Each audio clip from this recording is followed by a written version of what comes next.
Hi friends, welcome to my channel Ponithasri. అసలు పోనితశ్రీ అంటే ఏంటి, ఈ పేరు ఎలా వచ్చింది, ఇవి అన్నీ వీడియోలో తెలుసుకుందాం. సో ఫస్ట్ అయితే వీడియోలోకి వెళ్దాం.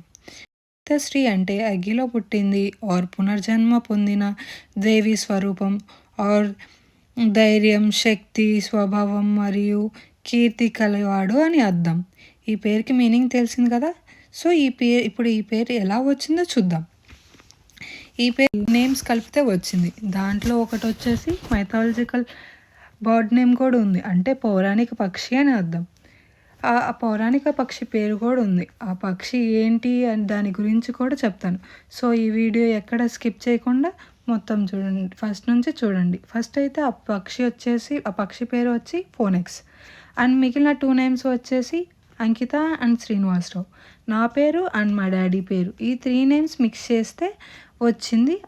అది ఎలా అంటే ఫోనెక్స్లో ఫోన్, అంకితాలో ఈత అండ్ శ్రీనివాసరావులో శ్రీ, 3 నేమ్స్ కలిపితే వచ్చింది. నా నేమ్ అండ్ మా డాడీ నేమ్ ఓకే. అసలు ఈ ఫోనెక్స్ అంటే ఏంటి, అది ఫోనెక్స్ ఎక్కడి నుండి వచ్చింది నేను చెప్తా అన్న మైథాలజికల్ బర్డ్ నేమ్ ఇదే.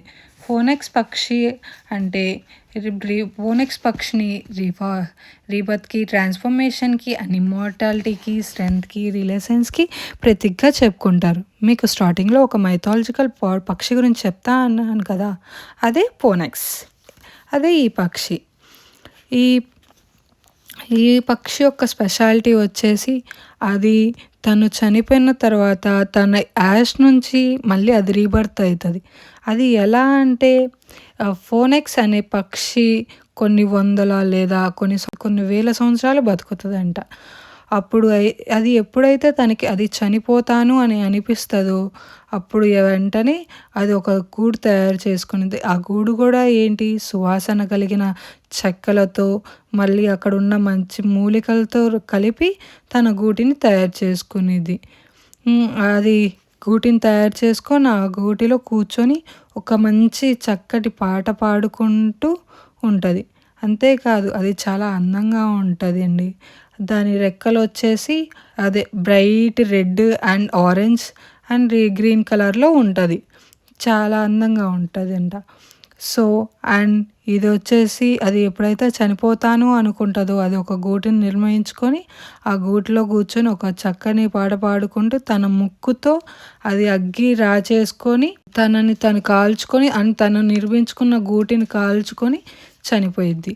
అండ్ అది చనిపోయిన తర్వాత వచ్చే బూడిద నుంచి మళ్ళీ అది ఒక చిన్న పురుగులాగా తయారయ్యి అక్కడి నుంచి దాని రీబర్త్ అనేది జరుగుతుంది. పురుగులా పట్టి దాని నుంచి ఒక పక్షిలాగా మారుతుంది. ఇది ఒక ఇన్స్పిరేషనల్ బర్డ్. దీని జీవితంలోని కష్టాలు దాటుకొని కొత్తగా పుట్టే శక్తికి ప్రతీకగా నిలుస్తుంది.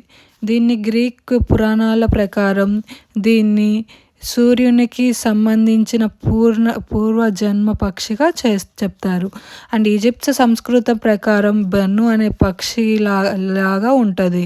అండ్ ఈజిప్టియన్ ప్రకారం క్రియేషన్స్కి, రెన్యువల్కి ప్రతీకగా చూస్తారు. మరి చైనీస్ సంస్కృతి ప్రకారం ధర్మానికి, శాంతికి సూచనగా చూస్తారు. అందుకని కొంచెం ఇన్స్పిరేషనల్గా కొంచెం డిఫరెంట్గా ట్రై చేశాను నా నేమ్. సో అది చివరికి పోనితశ్రీగా వచ్చింది.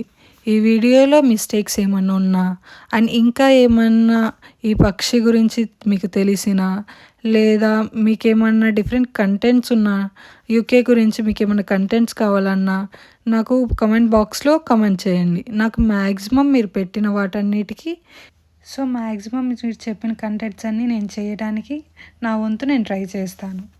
మీకు ఈ వీడియో నచ్చిందని అనుకుంటున్నాను. సో మీకు కనుక ఈ వీడియో నచ్చినట్టయితే do like, share and subscribe to my channel Ponithasri. Thank you for watching.